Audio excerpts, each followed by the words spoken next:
In today's video, I'm going to teach you how to edit your site header in Squarespace. This easy process will take you just 5 minutes, and by the end you'll be able to customize your site's appearance to better fit your brand or personal style. Let's dive in and simplify your website editing experience together. To start, you'll need to log into your Squarespace account. First, head over to the Squarespace login page. This can be done from any web browser, so open up your preferred one and type in Squarespace's URL. Once on the page, you'll see the login button. Go ahead and click on it. Now, for convenience, we recommend using the Continue with Google option if your Squarespace account is linked to your Google account. This method is quick and secure, saving you from having to remember additional passwords. Once you've logged in, you will be directed to your Squarespace dashboard.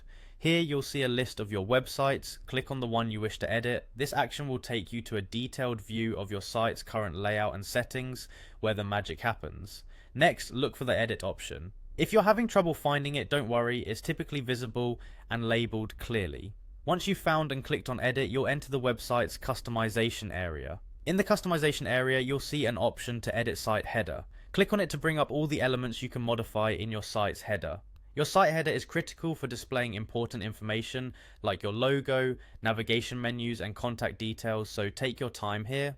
After clicking to edit the site header, you should then see a variety of design choices and layout adjustments you can make. To fine-tune the aesthetics, click on Edit Design.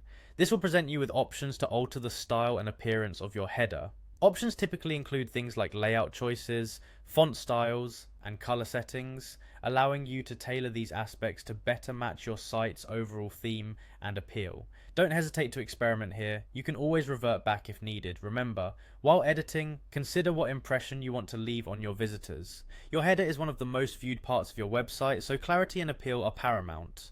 Once you're satisfied with your changes, make sure to preview them. This ensures they appear as expected on both desktop and mobile devices. Finally, review all your adjustments, and when you're happy with how everything looks, click Save to apply all the changes to your website. It's as simple as that. In just a few clicks, you've managed to give your site a fresh, personalized touch. Thank you for following along with this tutorial. I hope you found it helpful and easy to follow, and that your Squarespace site now better reflects your style and meets your needs.